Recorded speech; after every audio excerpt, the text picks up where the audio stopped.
Okay, so today we are going to learn our next poem, that is My Last Duchess.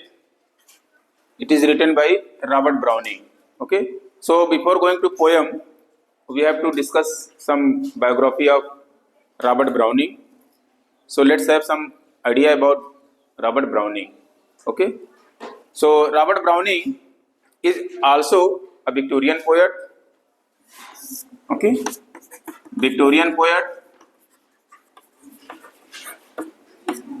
He is called as father of dramatic monologue. Okay, father of dramatic monologue. What is dramatic monologue? I think I had discussed. Okay, so what is dramatic monologue? जिसमें related होता है एक single speaker होता है और imaginary audience होती है। Yes, एक सिंगल स्पीकर होगा और इसमें ऑडियंस इमेजिनरी होगा. Okay, it is meant to be read, not to be performed. Okay, the same thing is also there in play, that is called as soliloquy.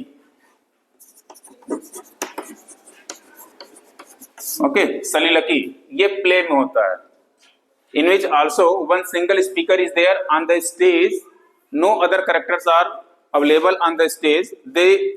Here in soliloquy, the speaker or the character reveals his ideas or secret plan or like things. Okay, soliloquy और dramatic monologue दोनों में एक speaker होगा, बाकी audience होंगे. soliloquy में proper audience होगा क्योंकि चूंकि प्ले है, प्ले में सामने ऑडियंस है. इसमें soliloquy में स्टेज पे जो कैरेक्टर बोल रहा होगा उसके अलावा कोई दूसरा कैरेक्टर स्टेज पे अवेलेबल नहीं होगा. ठीक, लेकिन जो ड्रामेटिक मोनोलॉग है, it is not to be performed. ये परफॉर्म करने के लिए नहीं है, प्ले के रूप में परफॉर्म करने के लिए नहीं है. इसमें इमेजिन किया जाएगा, जब आप पढ़ेंगे वन स्पीकर इज देयर और जो रीडर है वो एज इमेजिनरी ऑडियंस के रूप में हो जाएगा. ठीक है, मीन्स उसमें एक ऑडियंस होगा जो कि इमेजिनरी होगा और virtual audience will be there. So dramatic monologue is a kind of poetry in which a speaker speaks something or talks to an imaginary audience. Okay, imaginary audience होगा, उसको बोलेगा. क्या बोलेगा वो चीज आपकी उस पूरे पोएम में होगी. ठीक है, that speaker may be the writer himself or some other character. मतलब जो स्पीकर होगा, कहने वाला है, जो उस बात को कह रहा है उस पोएम में, वो रातों राइटर खुद होगा एज स्पीकर या कोई और कैरेक्टर होगा. ठीक, इस पोएम में हम देखेंगे माय लास्ट डचेस में, इसमें स्पीकर कोई और है. ठीक है, राइटर अपने आप नहीं है. तो इस तरीके का भी आपको मिलेगा. तो ड्रामेटिक मोनोलॉग और soliloquy में डिफरेंस है. Okay, here so he is also called as father of dramatic monologue. He was much influenced by Shelley. By PB Shelley. PB Shelley से बहुत ज्यादा प्रभावित थे. ठीक है,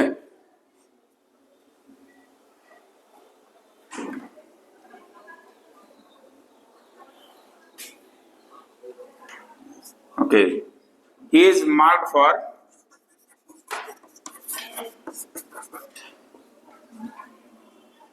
psychological पोर्ट्रेयर.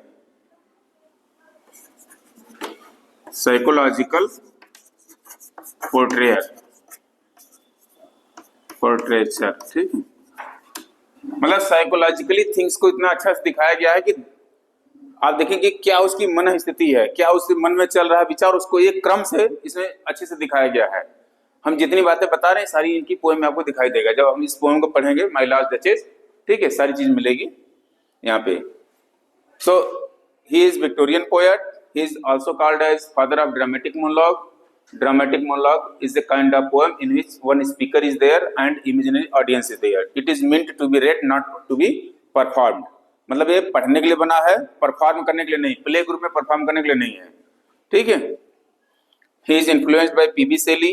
Then his writings are marked for dramatic monologue and psychological portraiture. मतलब psychologically कैसे उसमें दिखाया गया, इस चीज को पोर्ट्रे किया गया, उसमें दिखाया गया, दर्शाया गया. Okay, so let's have some soliloquy clear है? सलिलकी ठीक है। सलिलकी प्ले में होगा। ठीक, प्ले में जब कोई करेक्टर कोई एक प्लान बनाया हुआ है कि हाँ वो कुछ बताना चाह रहा है, तो वो स्टेज पर अकेले आएगा, अपने प्लान को रिवील करेगा, और ऐसा माना जाएगा कि केवल ऑडियंस उस बात को सुनेंगे, जो वहां पे दर्शक दीर्घा है वो सुनेगा, लेकिन कोई दूसरा करेक्टर जो प्ले में पार्टिसिपेट कर रहा है वो उसको नहीं सुन रहा है। ऐसा इमेजिन किया जाता है उसमें। ठीक है, क्लियर? हाँ, so let's have some life sketch. So he was born on 7 May 1812, okay, 7 May 1812 in London, okay, born in London, died in Venice, Italy. Italy में ये बहुत सारा जो जर्नी थी, इन्होंने बार बार इटली 2-3 बार गए और फिर वहां उन्होंने घर वगैरह भी बना रखा था रहने के लिए, तो वहीं इनकी डेथ होती है। ठीक है, हिज फादर, इनके फादर का नाम भी रॉबर्ट ब्राउनिंग है। His father's name is also Robert browning. Okay, he was a clerk in a bank. Also he was a good scholar, book lover. Okay, means किताबें पढ़ने में उनको इंटरेस्ट था। He was also a painter and having good scholastic qualities. And mother,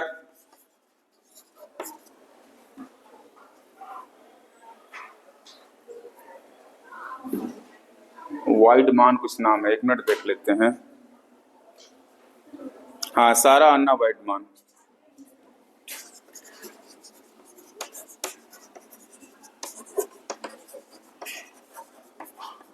okay, Sarah Anna, his wife is there. He was a pianist.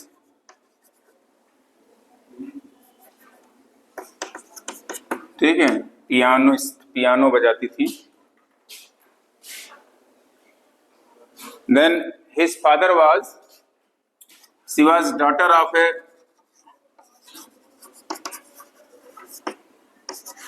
German ship owner.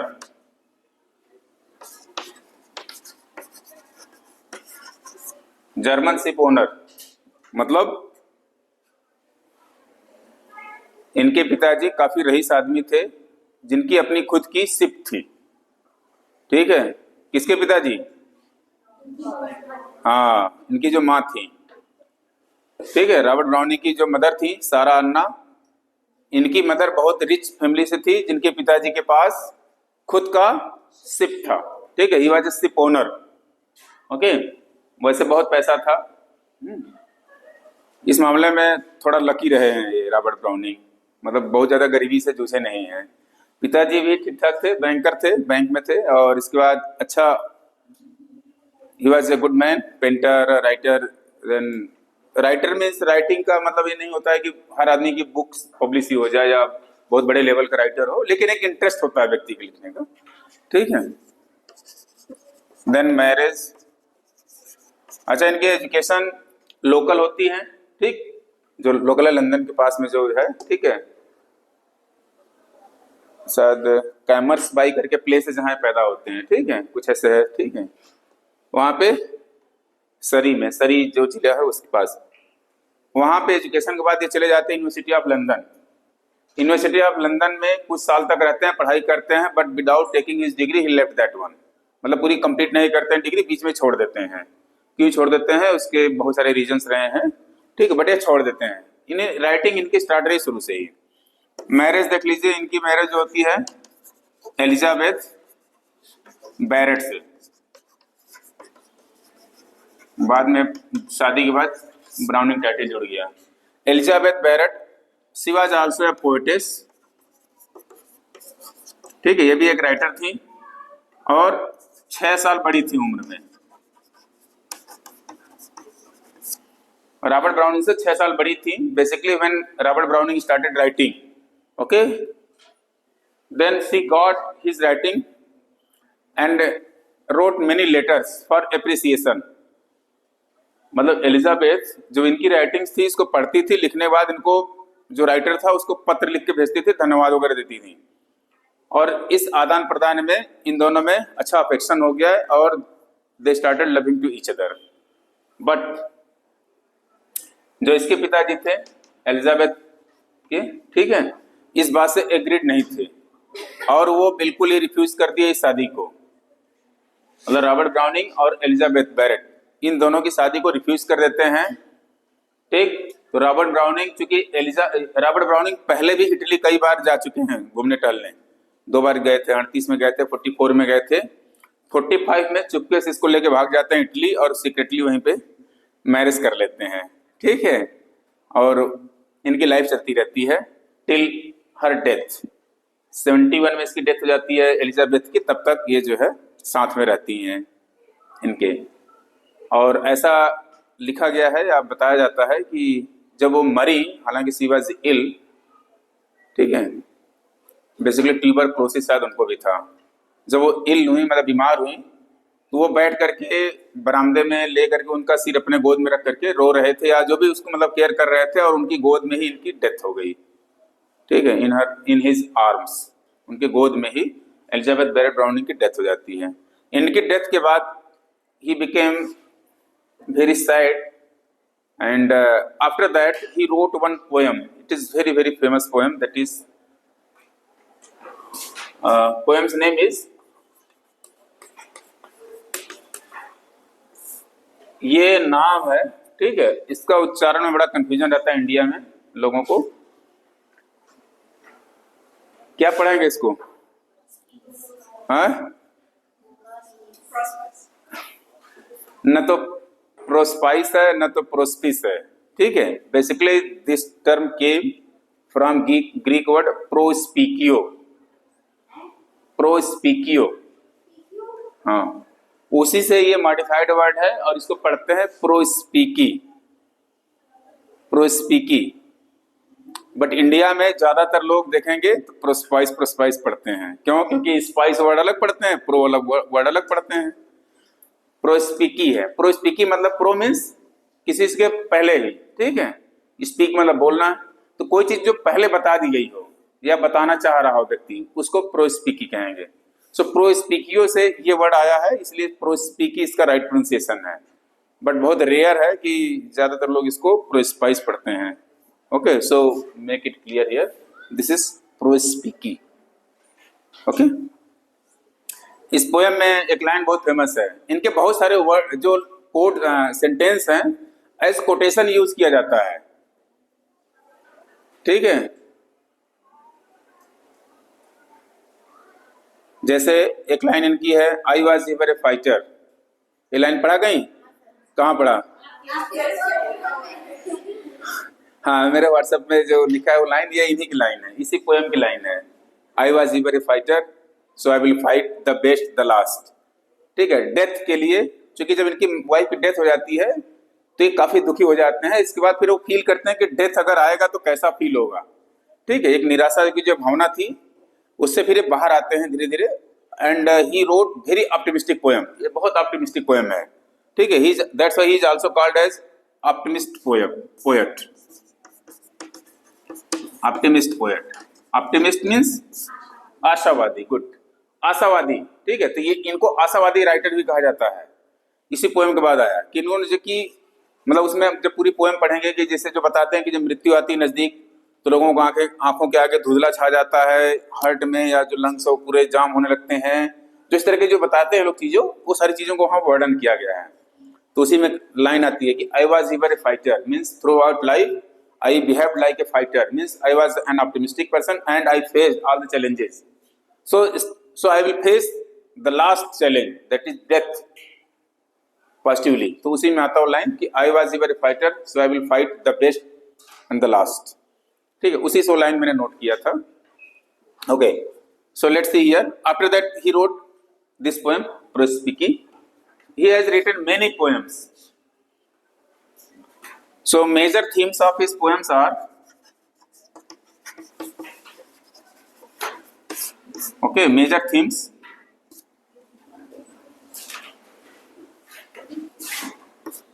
possessiveness of love, gender roles,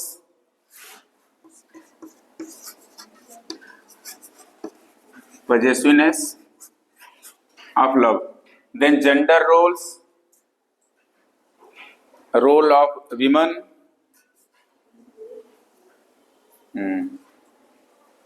jealous, suspicion, jealous, jealous, jealous, suspicion, okay, spirituality,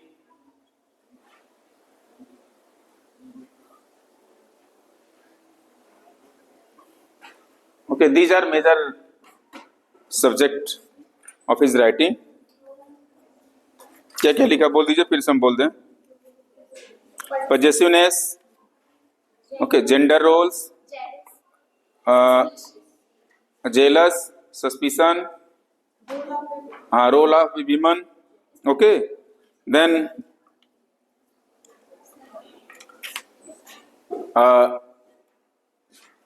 that is control of power. एक और इनका है theme, control of power, means the person who is in power, he wants to control everything. ठीक है, you will find this one is also in this poem. जितना मैंने अभी बताया मोस्टली चीजें आपको मिलेंगी इस पोएम में, ठीक है, लास्ट डचेस में. So also his setting is historical setting. इस पोएम की तो हिस्टोरिकल सेटिंग है इसकी, ठीक है, एक हिस्टोरिकल घटना घटी है, जो सच्ची घटना घटी है, उसी घटना के ऊपर ये पोएम लिखी गई है. हम लोग जब इस पोएम को डिस्कस करेंगे तो अच्छे से उसको हम डिस्कस कर लेंगे, ठीक है. देखिए कुछ राइटिंग्स बहुत फेमस हैं, आप चाहें तो लिख सकते हैं. Okay, like first one is Pauline, PAULINE, पाउलाइन.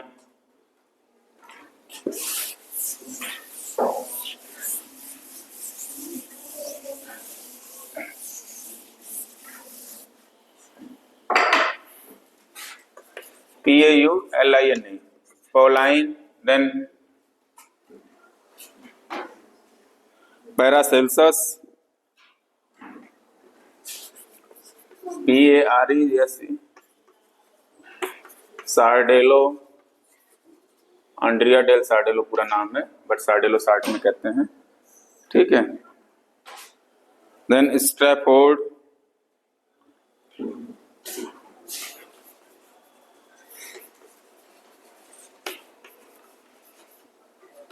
Bells and pomegranate,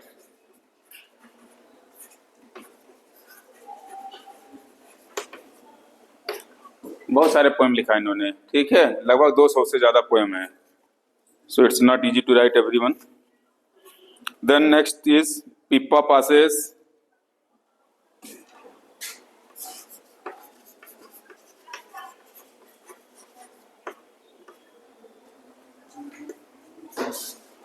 ठीक है.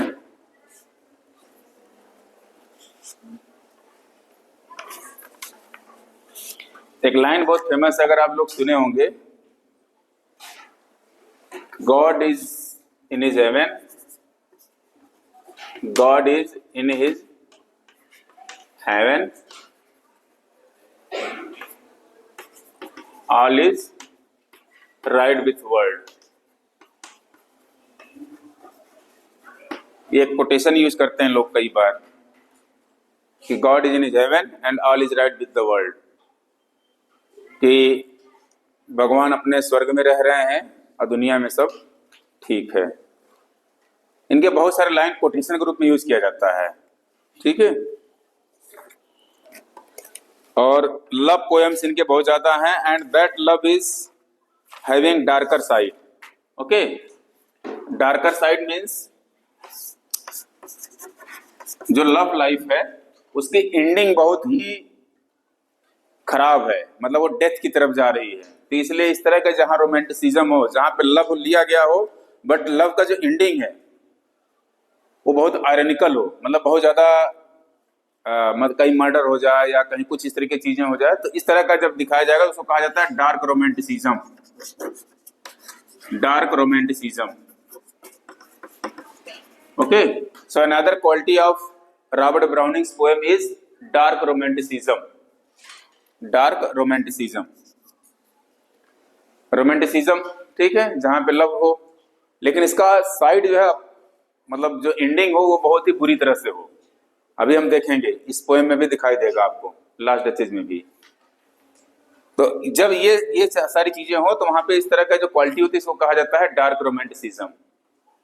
Okay, ironical, irony is also this quality. Okay, irony, irony जहां पे जो दिखाया गया वो ना हो कि उसका अपोजिट हो मीनिंग, ठीक है, उसको आयरनी कहेंगे। और इनकी जो मोस्ट फेमस बुक है the ring and the book, the ring and the book, it's very long poem, 12 books में है ये बुक, जो है 12 पार्ट में है, the ring and the book. ये मोस्ट फेमस बुक है इनकी। In which one Roman murder trial was discussed, Roman murder trial मतलब ये कोई मर्डर हुआ था रोम में, उस घटना को लेकर 4 लोगों के साथ मर्डर हुआ था, उसको लेकर के पूरी बुक लिखी गई है ये, the ring and the book. अब बहुत लंबी बुक है, more than 20,000 lines are there in this book, 20,000, ठीक है, ये पूरा मतलब लंबी चौड़ी किताब है, 12 बुक में है ये बुक बहुत फेमस है। इनके एक और पोएम बहुत फेमस है जो चर्चा में अक्सर आती रहती है जब इनका नाम लिया जाता है, पोरफोरियाज लवर। ओके, ये PORPHORIYS, Porphyria's lover. What happens in this one? One pair is there, both are sitting under the tree, लेकिन जो बॉय होता है उसको अपनी लिविट पे शक होता है, सस्पिशन होता है, ठीक है, कि शी इज नॉट लॉयल और फेथफुल टू हिम, और बड़े प्यार से उसको अपने पास बैठाता है, बहुत सारी बातें चलती हैं उनकी, और उसका जो बाल होता है बहुत लंबे होता है लड़की का, उस बाल को सहलाते रहता है काफी देर तक, इसके बाद धीरे धीरे उसके बाल को उसके गले में लपेटता है ऐसे, ठीक है, 3 राउंड लपेटने के बाद लास्ट में खींच देता है और उसकी डेथ हो जाती है लड़की की, ठीक है। यही डार्क रोमांटिसिज्म है, ठीक है, जहां पे एंडिंग बहुत ही मतलब गलत तरीके से दिखाई गई हो, ठीक है। सो पोरफोरियाज लवर, जब ये रॉबर्ट ब्राउनिंग की चर्चा होती है तो इस पोएम को जरूर चर्चा करते हैं लोग। तो मतलब स्ट्रेंगुलेशन से डेथ कर दी जाती है उसकी, उस लड़की की। वहां पे रीजन क्या था? सस्पिशन, कि उसको मतलब उसको ऐसा लग रहा था कि शी इज नॉट लॉयल और फेथफुल टू हिम, और इस डाउट में, इस सस्पिशन में बड़े प्यार से उसको अपना पास बैठाता है, बहुत सारी बातें करता है, फिर धीरे धीरे गले में उसी का बाल उसी गले में लपेटता है और लास्ट में खींच देता है, ठीक है। हाँ, तो लास्ट क्लास में जब पिछले साल बताया तो बच्चे बोले सर तो बाल छोटे रखने पड़ेंगे हमने कहा ऐसा मौका ही की दो। तो ठीक है, ये एक भी पोएम है इनकी, पिप्पा पासेज, एक बहुत है ये, ठीक है, इसी के लाइन है, God is in his heaven and all is world, all is good in the world, ठीक है, so all is right in the world. तो ये इनकी बहुत सारी पोएम जो बहुत फेमस हैं, और भी बुक्स हैं, ठीक है, जैसे मैन एंड वुमन, एक बहुत बड़ी इनकी बड़ी बुक है, मैन एंड वुमन।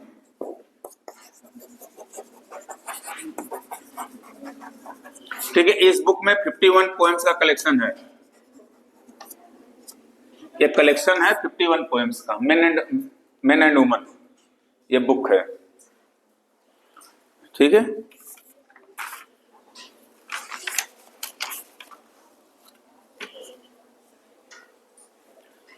एक और इसमें चर्चा है,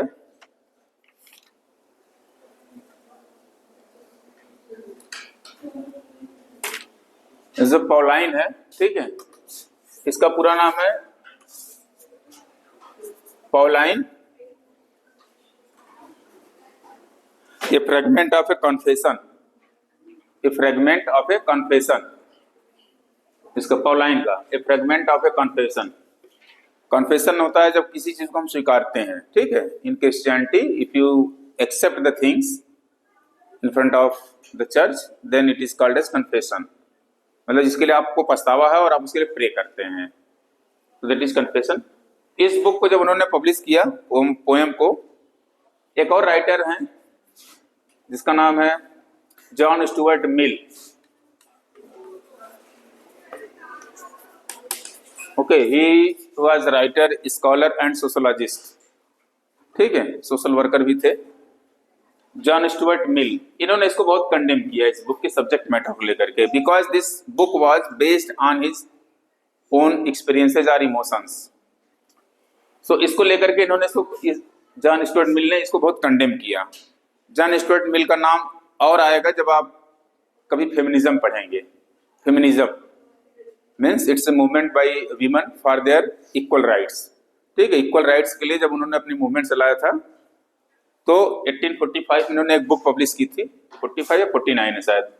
ठीक है, ऑन सब्जेक्शन ऑफ वीमेन करके एक बुक थी इनकी, जॉन स्टुअर्ट मिल की, जो कि मेल थे but he argued for the rights of women. ठीक है, तो इसको लेकर के इन्होंने चलाया था. तो जॉन स्टुअर्ट मिल का नाम आपको आगे भी आएगा जब फेमिनिज्म कहीं पढ़ने को मिलेगा. ठीक है, सो इन्होंने इस बुक को लेकर के कंडेम किया था. कंडेम करने का रीजन क्या था कि इसमें बहुत ज्यादा पर्सनल हो गए थे. इन्होंने इसमें पॉलाइन में उन्होंने बहुत ज्यादा पर्सनल एक्सपीरियंसेस को लिखा था, अपने ओन इमोशंस को. तो इसको उन्होंने कंडेम किया कि इतना इमोशंस नहीं दिखानी चाहिए आपको अपनी पोएट्री में.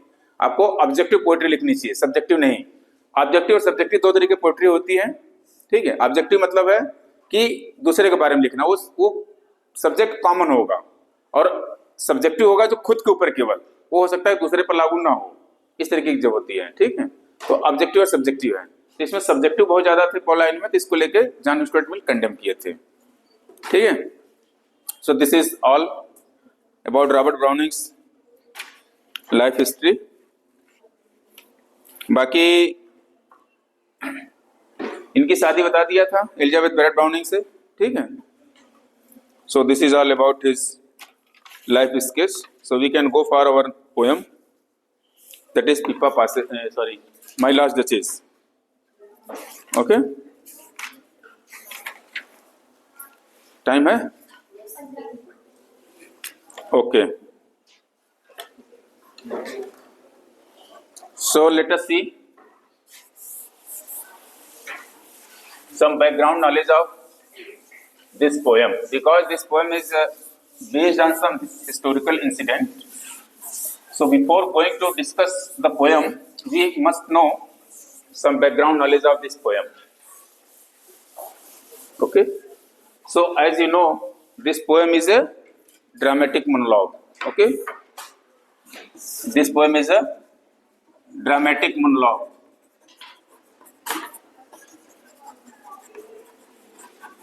Okay, so in dramatic monologue, one speaker will be there and imaginary audience will be there. एक व्यक्ति होगा जो कह रहा होगा. ठीक, सो यहाँ पे स्पीकर कौन है? स्पीकर इज, उसका नाम लिख लीजिए, Duke of Ferrara. Duke of Ferrara, FERRARA, Duke of Ferrara. He is the speaker. Okay, इसका नाम है Alfonso II.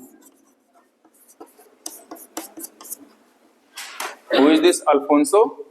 Alfonso is Duke. Duke और डचेस क्या है? जैसे क्वीन, किंग और क्वीन होते हैं, राजा और रानी, इसी तरीके से फ्रेंच में ड्यूक और डचेस होता है. ठीक है, ड्यूक का मतलब वहां का राजा समझ लीजिए, और डचेस का मतलब है कि उसकी वाइफ. ठीक है, तो ये जो डचेस है, माई लास्ट डचेस, यानी पिछली वाली हमारी महारानी, मेरी पिछली महारानी, ये टाइटल आप समझ सकते हैं इसका. Alfonso II, he became duke in 1559. ठीक, 1559 ये ड्यूक बनता है. ठीक, एट द एज ऑफ 25.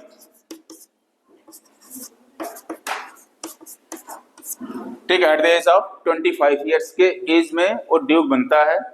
ठीक, देन ही मैरिड. ठीक है, टू ल्यूक्रीजिया, ल्यूक्रीजिया डी मेडिसी, आप इसको, ये नाम है उसका, ल्यूक्रीजिया नाम है, ठीक है, ल्यूक्रीजिया। ये जो ड्यूक है ल्यूक्रीजिया है, सॉरी ड्यूक की जो वाइफ है उसका नाम है ल्यूक्रीजिया, या डचेस है जो, ये जो यहाँ पे लिखा गया ना माई लास्ट डचेस, तो लास्ट डचेस कौन है, उसका क्या नाम है, ल्यूक्रीजिया। ओके, अब यहाँ पे सीन क्या है पोएम की, ये समझ लीजिएगा बैकग्राउंड में, कि अल्फोंसो टू, ओके, या you can say Alfonso two or Duke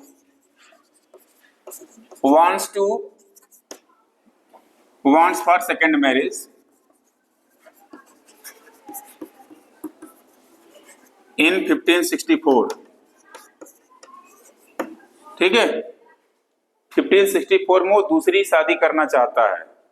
तो अब बात आई पहली वाली क्या हुआ, पहली वाली इस समय मर चुकी है, ठीक, कैसे मरी है वो बाद में पोएम में दिखेगा, ठीक है। हालांकि आपकी जानकारी के लिए बता दें, जो इतिहास में लिखा गया है वो ये लिखा गया है कि she died of tuberculosis, she died of tuberculosis, but लोगों का ये सस्पिशन रहा she was killed by the duke on suspicion. Suspicion क्या था, वही वाली सस्पिशन, डिसलॉयल्टी एंड अनफेथफुलनेस, ठीक है, अभी अभी जो इससे पहले वाले पोएम में बताए थे हम, ठीक है। तो डिसलॉयल्टी एंड अनफेथफुलनेस का चार्ज लगा करके ये र्यूमर वहां के लोगों के अंदर हुआ कि जो रानी थी या जो ल्यूक्रीजिया थी इसकी मर्डर कर दी गई, न कि इसका नेचुरल डेथ हुआ है, ठीक है। बट ये इतिहास में लिखा मिलता है कि सी डायड ऑफ ट्यूबरक्लोसिस। खैर जो भी हो, यहाँ पर हम लोग बाद में देखेंगे, वो हमारा डिस्कशन नहीं, बस जानकारी के लिए है। अब जो दूसरी मैरिज करने की बात आ रही है, ठीक, इसमें एक व्यक्ति आया हुआ है अल्फोंसो, यानी अल्फोंसो टू है जो ड्यूक है, इसके महल में, ठीक, सिचुएशन को समझिएगा ध्यान से, इसके महल में आया हुआ है और जो है उसका नाम है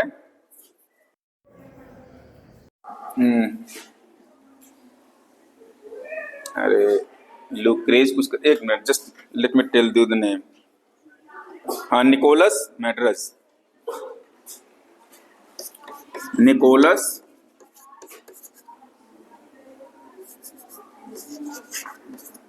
मैड्रस या मैड्रूस जो भी है, ये बंदा है, NIKOLAUS, Nikolaus MADRUZ, Nikolaus Madruz या मैड्रस जो भी है, पढ़ लीजिए। He came here for marriage of his sister, ये अपनी बहन की शादी के लिए प्रस्ताव लेकर के आया है। इसकी बहन का क्या नाम है, बारबारा,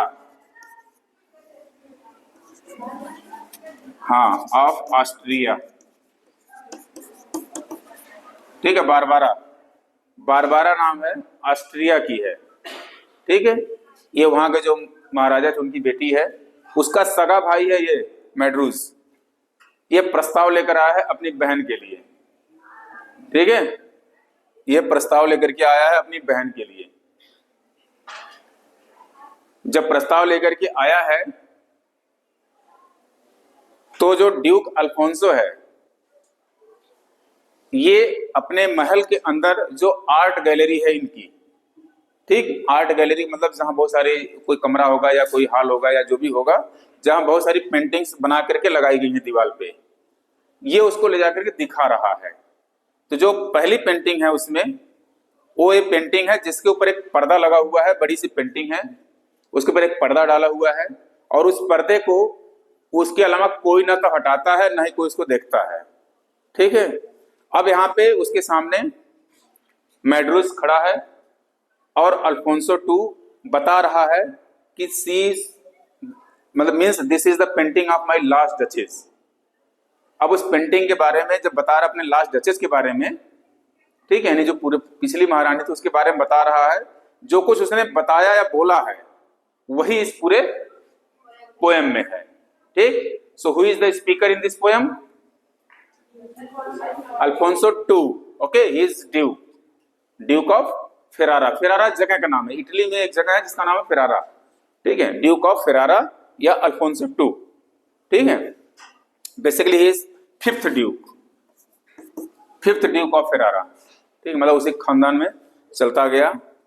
अनफॉर्चुनेटली इसके बाद कोई मेल चाइल्ड नहीं हुआ इनकी, ठीक है, तो इनका जो कंटिन्यूएशन था ड्यूक वाला वो अब इनके खानदान में नहीं बचा, ठीक। ये जो बारबारा हुए आई, इसकी बैकग्राउंड समझ में आ गया। अब इसके आगे का थोड़ा सा और जान लीजिए, हालांकि जस्ट जानकारी के लिए, पोएम से रिलेशन नहीं है।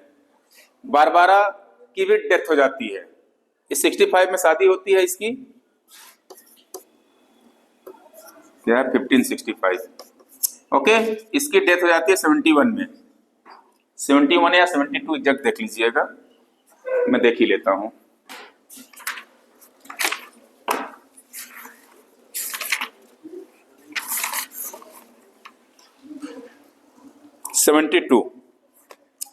इसकी डेथ हो जाती है 72 में, ओके। इसके बाद ये तीसरी शादी करता है, ठीक है, ये जो ड्यूक है फिर तीसरी शादी करता है। तीसरी शादी जो करता है उसका नाम है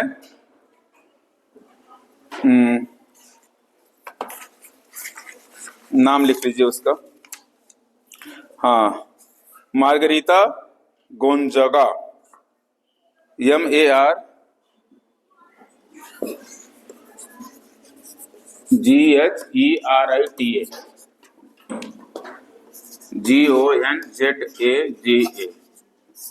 ठीक है। ये पूरे लाइफ भर रही, 1597 में इसकी डेथ हो जाती है, जो ड्यूक है, ठीक, ड्यूक की डेथ हो जाती है 1597 और इसकी डेथ होती है 1618 में। तो यहां तक रही, ये पूरे लाइफ इनके साथ रही, okay. So if you see the life of duke, you find first two wifes died. Of course, again the same reason is being explained to the public that the second Duchess also died because of TB, tuberculosis. जो दूसरी बीवी उनकी आई या duchess आई, उनकी भी death का reason क्या बताया गया? टीबी। एग्जैक्ट क्या हुआ पता नहीं है, ठीक है। तो जो पहली वाली है ल्यूक्रेजिया, उसी के ऊपर एक पोयम बनी हुई है। ये घटना ओरिजिनल है, पूरी सच्ची घटना है, और इसी के ऊपर एक जो हिस्टोरिकल सेटिंग है इसकी फेरारा की है, और हिस्टोरिकल इंसिडेंट है। Based on this historical incident this poem is written. I hope basic इसका क्लियर हो गया इस पोएम का। लास्ट में क्लियर, फिर से बता दे रहे हैं रिपीट करने के लिए। ये पोएम एक ड्रामेटिक मोनोलॉग है। ड्रामेटिक मोनोलॉग में एक स्पीकर होगा, वो स्पीकर राइटर हिमसेल्फ भी हो सकता है या कोई अन्य कैरेक्टर हो सकता है, ठीक। तो इस पोएम में कौन है speaker? Alfonso, fifth duke of Ferrara, his name is Alfonso two, ठीक। उसकी जो शादी होती है, पहली वाली शादी, हाँ, इसकी 3 साल पहले शादी हुई रहती है ल्यूक्रेजिया की। ये 65 में डेथ हो जाती है, ठीक है, 1560 में। तो इसकी शादी 62 में होती है। 3 साल बाद, शादी के जस्ट 3 साल बाद उसकी डेथ हो जाती है। शादी के जस्ट अप टू 3 इयर्स। ये 65 में, 64 में बेसिकली डेथ हो जाती है उसकी। 65 में दूसरी शादी कर लेता है, ठीक है। खैर किस ईयर में की बहुत ज्यादा मैटर नहीं करता है, हाँ 1562 शादी होती है। 3 साल में ही उसकी डेथ हो जाती है। जिस साल डेथ हो जाती है उसी साल फिर दूसरी शादी करना चाहता है। 65 में दूसरी शादी कर लेता है। दूसरी शादी जो करने के लिए आता है व्यक्ति, वो जो दूसरी वाली उसकी पत्नी होती है, यानी डचेज होती है, उसका भाई होता है, सगा भाई, ठीक है। शादी से पहले का ये सीन है, ये पूरा पोयम। इस पोयम में ड्यूक के घर में ये आया है, निकोलस मैड्रूज आया हुआ है। इसको अपनी आर्ट गैलरी ड्यूक दिखा रहा है। जब दिखाने ले गया तो उसमें एक पेंटिंग दिखाई दी, जिस पेंटिंग के ऊपर एक पर्दा पड़ा हुआ है। उस पर्दा को हटाता है और दिखा करके बोलता है, this is my last duchess, कि ये मेरी जो लास्ट डचेज थी उनकी ये पेंटिंग है, ठीक है। तो हर आदमी के मन में आएगा कि भाई कैसे मरी, कैसे यहाँ टंग गई। ठीक है, तो जो सब विचार है, हालांकि ये कोई प्रश्न नहीं करता है निकोलस, ठीक है, क्योंकि ऑडियंस इसमें प्रश्न नहीं कर सकता है, लेकिन सोच जरूर सकता है। तो जो सोच सकता है उसका सारा आंसर पहले से ही स्पीकर दे देता है अपनी पोएम में ही। तो सारा आंसर उसने अपनी पोएम में दे रखा है। तो पूरी पोएम को जब हम लोग देखेंगे तो आपको एकदम क्लियर हो जाएगा कि क्या क्या उसमें घटित हुआ था और क्या वो सोच रहा था उसके बारे में, अपनी पत्नी के बारे में, और उसकी पत्नी उसके बारे में क्या सोच रही थी। ठीक है, सो आई होप यहाँ तक clear. So we can go for poem.